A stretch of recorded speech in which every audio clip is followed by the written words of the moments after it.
Ta parole est une lampe à mes pieds, une lumière sur mon sentier. Psaume 119, verset 105. La méditation.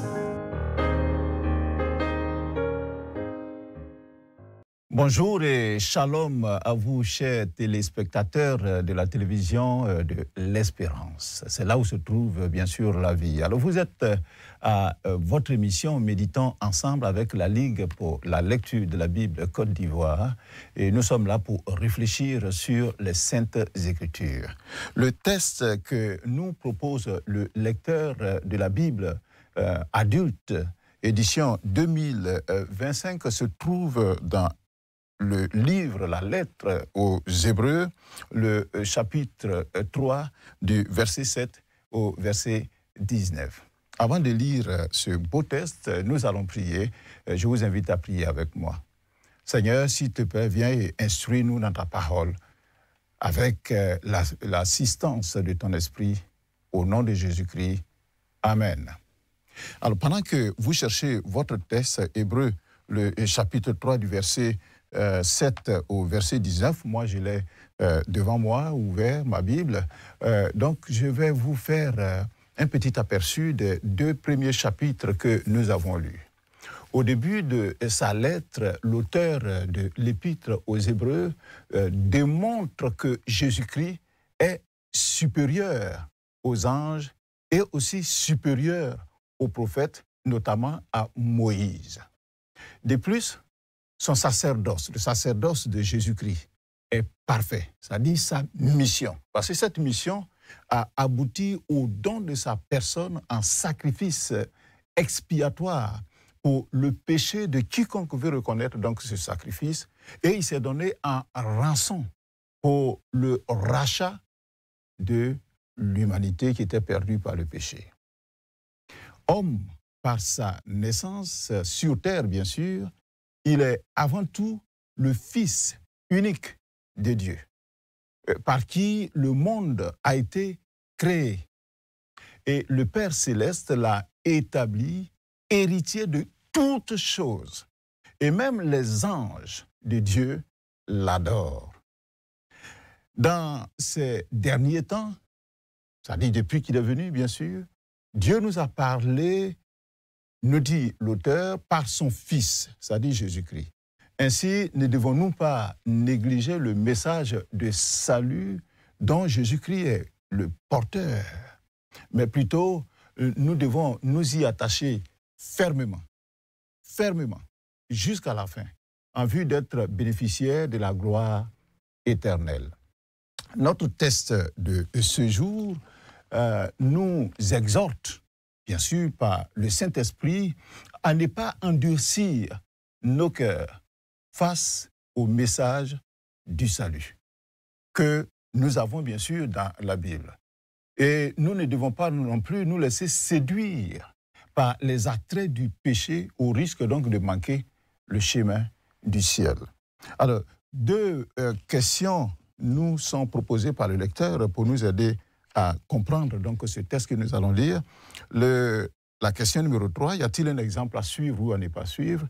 Et la question numéro 4, y a-t-il un ordre auquel obéir? Le titre que le lecteur a donné à notre texte, c'est « L'abandon et l'incrédulité se valent ». Alors, vous avez trouvé votre texte, Hébreux le chapitre 3, du verset 7 au verset 19. Je vais vous faire la lecture dans la version Louis II. Verset 7. C'est pourquoi, selon ce que dit le Saint-Esprit, aujourd'hui, si vous entendez sa voix, n'endurcissez pas vos cœurs, comme lors de la révolte, le jour de la tentation dans le désert, où vos pères me tentèrent pour m'éprouver, et ils virent mes œuvres pendant 40 ans. Verset 10. Aussi, je fus irrité contre cette génération et j'ai dit, ils ont toujours un cœur qui s'égare, ils n'ont pas connu mes voies. Je jurai donc dans ma colère, ils n'entreront pas dans mon repos. Verset 12. Prenez garde, frères, que quelqu'un de vous n'aient un cœur mauvais et incrédule au point de se détourner du Dieu vivant. Mais exhortez-vous les uns les autres chaque jour, aussi longtemps qu'on peut dire aujourd'hui, afin qu'aucun de vous ne s'endurcisse par la séduction du péché. Verset 14.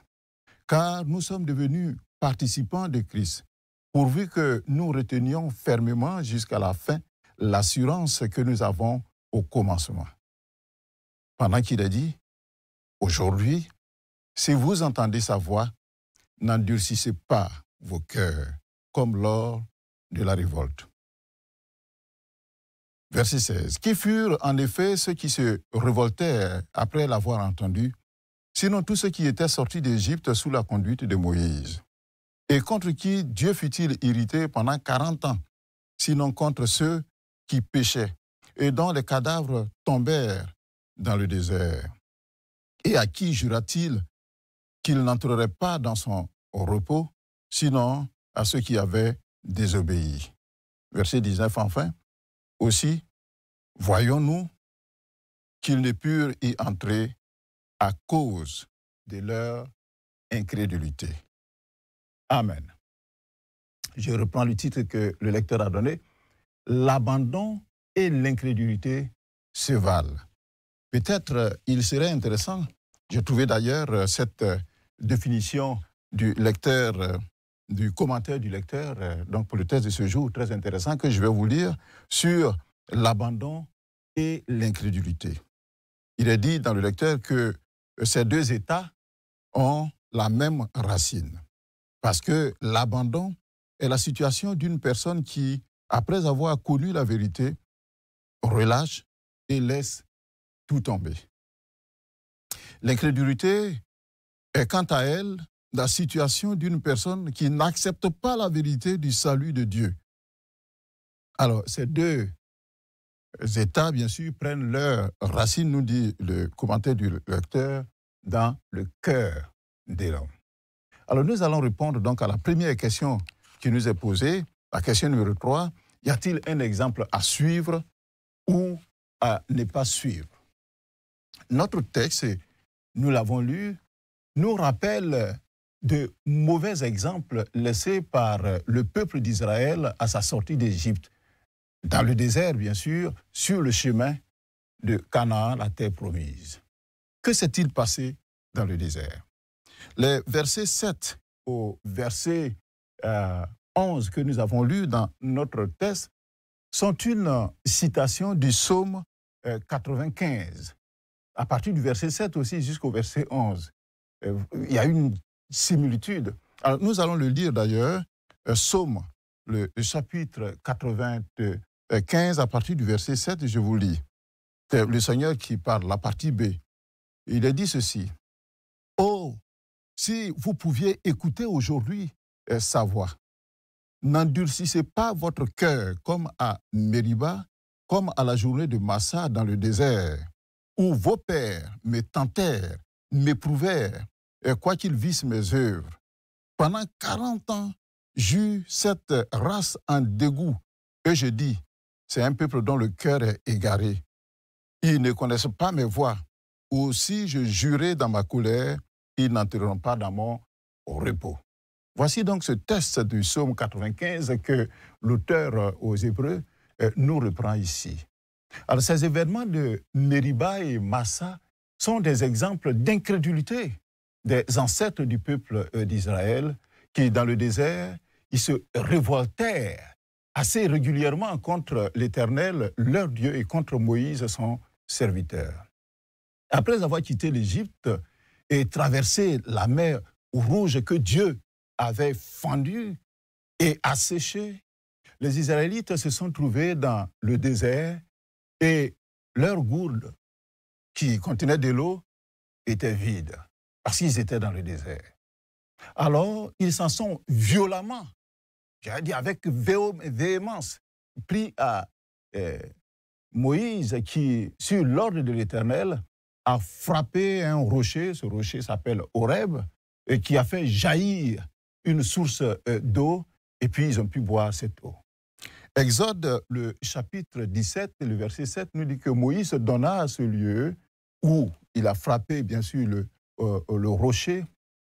Il a donné le nom de Massa et Meriba parce que les enfants d'Israël avaient contesté et parce qu'ils avaient tenté l'Éternel en disant, si l'Éternel est au milieu de nous, est-ce qu'il est là?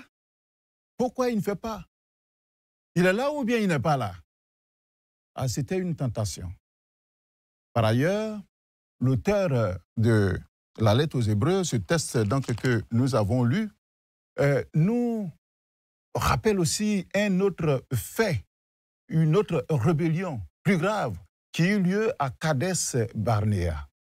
C'est là, dans le désert de Paran, juste à l'entrée du territoire de Canaan, que Dieu leur avait promis que sur ordre de l'Éternel, Moïse avait envoyé 12 hommes, un de chaque tribu, pour aller explorer le pays de Canaan et leur faire donc un rapport. Mais voici le rapport que ces 12, sinon 10 d'entre eux ont fait. C'était le rapport des 12, mais il y a eu d'autres commentaires de 10 d'entre eux, qu'on retrouve d'ailleurs dans le livre de Nombres, le chapitre 13 et le chapitre 14. Ils disent à Moïse et puis au peuple, « Nous sommes arrivés dans le pays où tu nous as envoyés. Oui, c'est vraiment un pays ruisselant de lait et de miel, c'est-à-dire il y avait de l'abondance dans ce pays. Et en voici les fruits, parce qu'ils ont ramené une grappe de raisin, mais la grappe était si lourde que pour le porter, il fallait mettre une perche et puis 2 personnes ont porté donc cette grappe-là. Et ils ajoutent, seulement le peuple qui habite est terriblement fort. Les villes sont d'immenses forteresses. Et nous avons même vu des descendants d'Anak. Les descendants d'Anak, c'était des géants.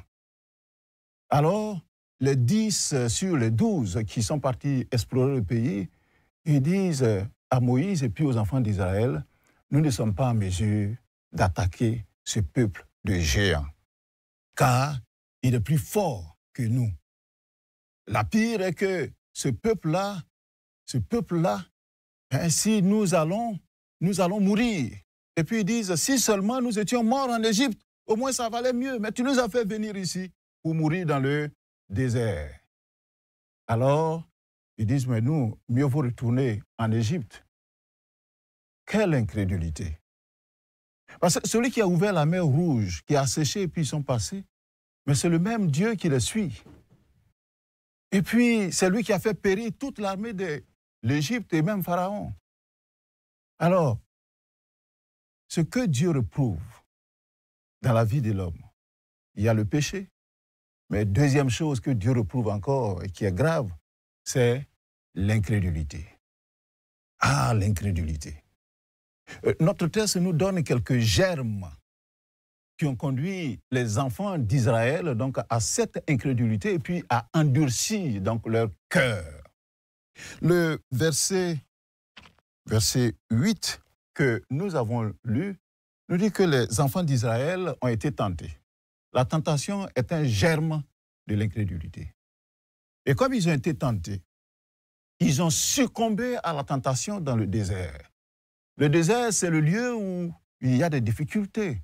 C'est un lieu aride. C'est le manque. Et quand il y a le manque, alors naissent les envies. Or, ces envies-là, il fallait les dompter et compter sur Dieu. Ça, c'est un germe à l'incrédulité. Deuxième germe à l'incrédulité, c'est le cœur. Le verset 10 que nous avons lu nous dit qu'ils ont toujours un cœur qui s'égare. Mais pourquoi le cœur s'égare? Tout simplement parce qu'ils n'ont pas, nous dit le verset 10 toujours, ils n'ont pas connu les voies de Dieu, qui les aurait guidés. Alors le verset 12 le dit, d'ailleurs, que leur cœur, qui n'a pas connu les voies de Dieu, est devenu mauvais. Ça, c'est un germe à l'incrédulité. C'est pour ça qu'il faut chercher à connaître Dieu. Troisième germe à l'incrédulité, c'est la séduction du péché. Le verset 13 nous le dit ici bien, qu'ils ont été séduits par le péché. Et le verset 17 dit que non seulement ils ont été séduits, mais ils ont péché. Ils ont commis des péchés. C'est un autre germe qui conduit à l'incrédulité. Quatrième germe, c'est la révolte. Ils se révoltèrent, nous dit le verset 16, et contre la parole donc, de Dieu qui leur a été donnée par l'entremise de Moïse. Et quand on se révolte, on s'oppose.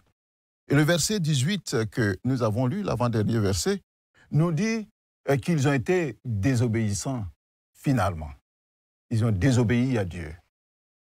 Or, nous rapporte notre texte, les enfants d'Israël, pendant ces 40 ans, le verset 9 nous le dit très bien, ils ont vu les œuvres de l'Éternel dans le désert. En effet, si les enfants d'Israël étaient dans le désert, toutefois, ils n'avaient jamais été abandonnés par Dieu. Exode, le chapitre 13, nous dit que Dieu allait devant eux.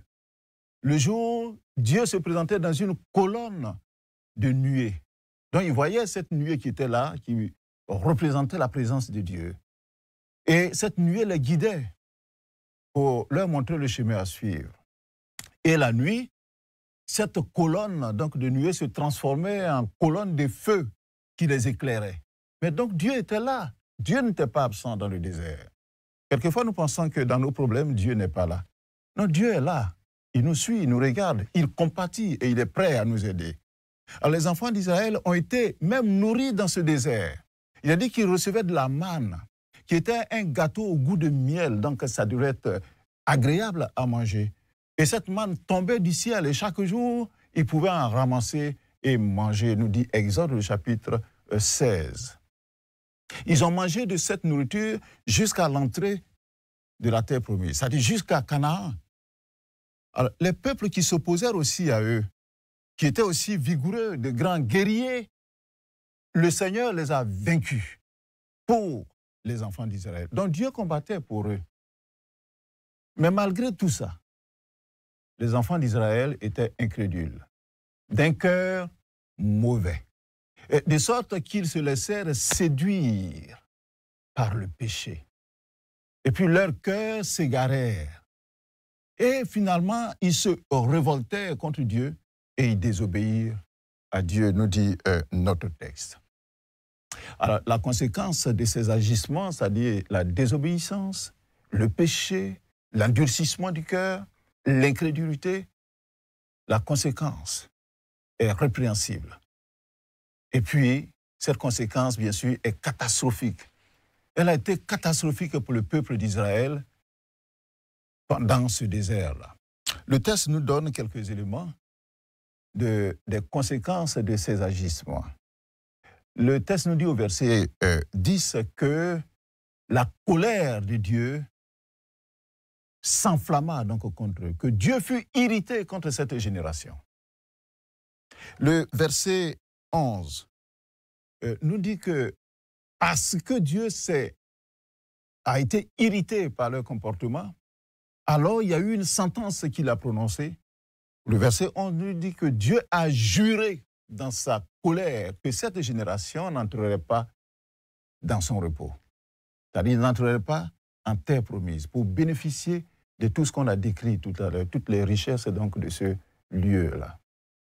Et puis, troisième élément de ce comportement ou des décisions que Dieu a prises donc, contre ce peuple à cause de leur mauvais comportement, c'est la mort, comme salaire de l'incrédulité, comme salaire du péché. Et c'est le verset 17 qui nous le dit, que ainsi les cadavres de toute cette génération tombèrent dans le désert. Ils moururent tous dans le désert, sauf deux seules personnes, Caleb et Josué. Même Moïse, à cause du péché du peuple, pas de lui-même, mais à cause du péché du peuple, Moïse n'est pas entré en terre promise. L'Éternel dit en Nombre, le chapitre 14, qu'aucun de ces hommes qui ont vu ma gloire et les manifestations extraordinaires que j'ai produites donc en Égypte et dans le désert, ceux-là qui ont vu ça et qui n'ont pas cru, ceux-là, aucun d'entre eux n'entrera, ne verra la terre promise. C'est grave. C'est dommage. Alors évitons, je pense à la lecture de cela parce que ça nous a été donné pour que nous puissions nous en instruire.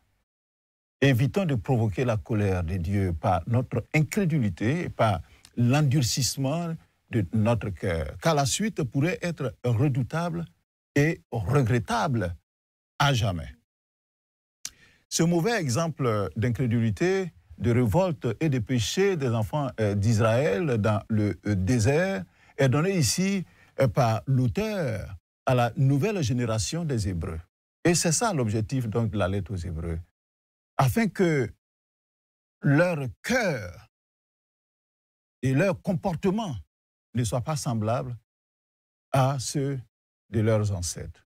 Ainsi, par trois fois dans notre texte, il exhorte en ces termes-là les enfants d'Israël, sinon les Hébreux, au verset 7, au verset 13 et au verset 15. Il a dit quelque chose et chaque fois, c'est la même chose, la même phrase. Aujourd'hui, si vous entendez sa voix, n'endurcissez pas vos cœurs.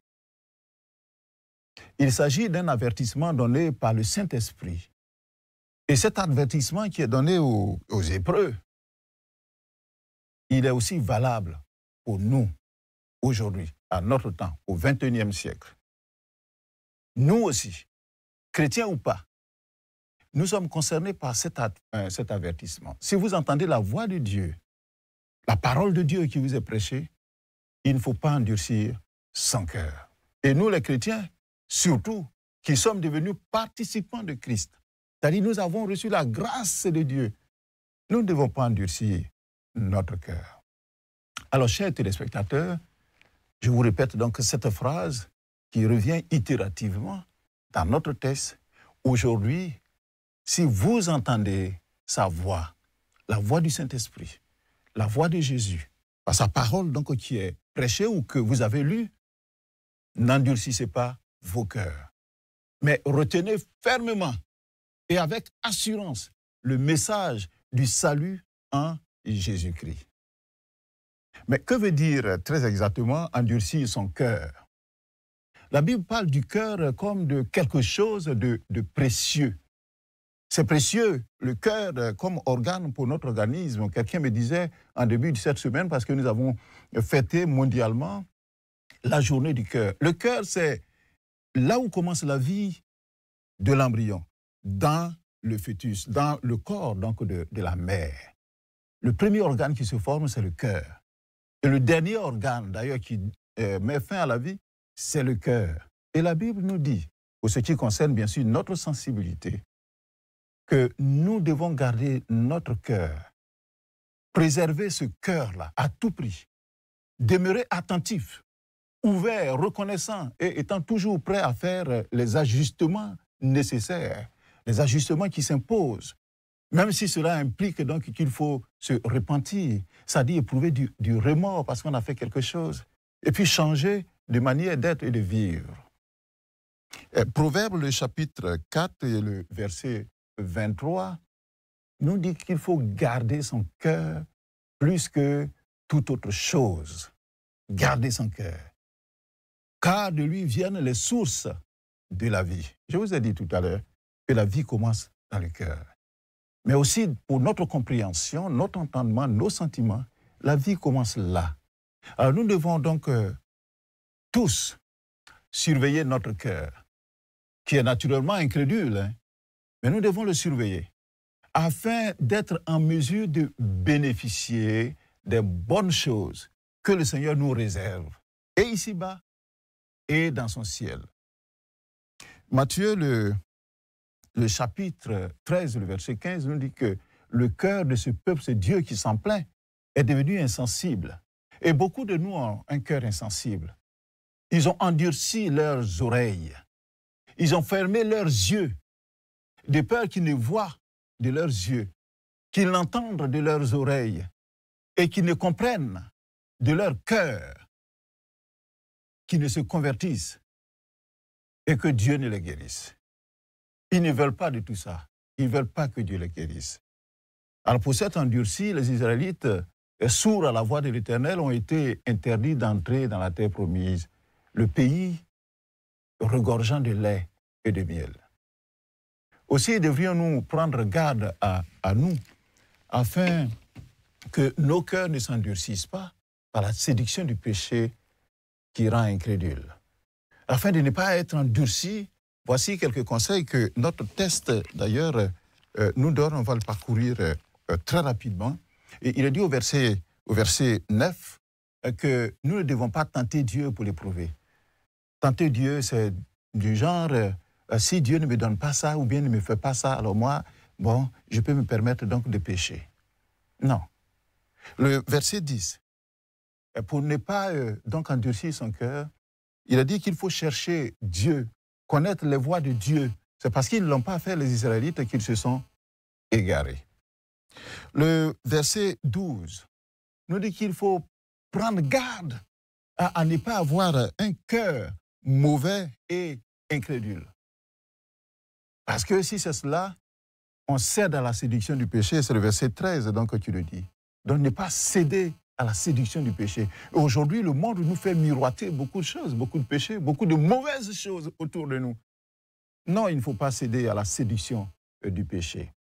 Et le verset 14 nous dit qu'il ne faut pas abandonner le bon chemin que nous avons emprunté, qu'il faut retenir fermement jusqu'à la fin l'assurance du salut que nous avons eu au commencement. Il ne faut pas se perdre. Le verset 17 nous donne comme conseil aussi de ne pas vivre dans le péché et de ne pas désobéir à la parole de Dieu. Si nous le faisons ainsi, alors nous pourrons hériter du pays où coule le lait et le miel du ciel. Alors y a-t-il un ordre auquel nous devons obéir? Oui, j'ai trouvé 3 ordres. Le verset 8, qui est d'ailleurs le même que le verset 15, dit « N'endurcissez pas vos cœurs comme lors de la révolte ». Donc, il ne faut pas endurcir son cœur. Le verset 12 nous donne aussi un autre ordre. Il dit « Prenez garde, frères, que quelqu'un de vous n'ait un cœur mauvais et incrédule, au point de se détourner du Dieu vivant. » C'est-à-dire qu'il ne faut pas se détourner de Dieu, quel que soit ce qui peut advenir dans notre vie. Nous avons lu le livre de Job. Malgré toutes les difficultés, la maladie, la perte donc de tous ses biens, Job est resté attaché à Dieu. Et puis, un autre ordre auquel nous devons obéir, c'est de nous exhorter nous-mêmes, exhorter les autres, chaque jour, aussi longtemps que nous pouvons le dire. N'abandonne pas, continue. Alors, ces ordres sont aussi importants que le Saint-Esprit insiste pour que ce soit exécuté aujourd'hui même. C'est-à-dire qu'il ne faut pas rejeter à demain. Il ne faut pas remettre à un autre jour. Parce que remettre à un autre jour peut avoir des conséquences regrettables pour l'éternité. Alors je répète, aujourd'hui, si vous entendez sa voix, n'endurcissez pas vos cœurs. C'est sur ce texte d'ailleurs, donc qui est revenu par 3 fois dans notre méditation, que je voudrais donc vous laisser, chers téléspectateurs, méditateurs. Aujourd'hui, vous avez entendu la voix de Dieu. Hier, vous avez entendu. Demain, vous entendrez encore. Si vous entendez sa voix, n'endurcissez pas vos cœurs. Parce que ce qui nous attend est plus grand, plus beau, plus merveilleux, plus majestueux, plus honorable que ce que nous pouvons voir autour de nous. Que le Seigneur vous bénisse. Et je vais prier le Seigneur. Seigneur Jésus, tu es notre Dieu. Je veux retenir fermement dans mon cœur, jusqu'à la fin, l'assurance de mon salut que j'ai eu en toi, en croyant à ton message. Désormais, participant de toi aux grâces que Dieu nous met à disposition, je souhaiterais, Seigneur, que tu m'aides à ne pas être incrédule, à ne point être incrédule à ta parole, mais avoir un cœur qui est doux, qui est recevable, qui reçoit donc ta parole. Ne pas être endurci à ta voix, ni à la voix du Saint-Esprit qui résonne chaque jour dans mon cœur. Aide-moi et aide chaque méditateur, chaque téléspectateur qui est avec nous à être ainsi, à s'ouvrir à toi, parce que le cœur, notre cœur, nous devons le garder plus que toute autre chose. Merci Seigneur, au nom de Jésus-Christ. Amen. Le commentaire du lecteur que nous avons lu tout à l'heure, en partie, se trouve à la page 122. Je vous demande donc à le visiter pour relire, pour lire donc la suite. Que le Seigneur vous bénisse. Demain, toujours, la même heure, le même canal, Espérance TV, et le Seigneur vous bénira. Shalom. Ta parole est une lampe à mes pieds, une lumière sur mon sentier. Psaume 119, verset 105. La méditation.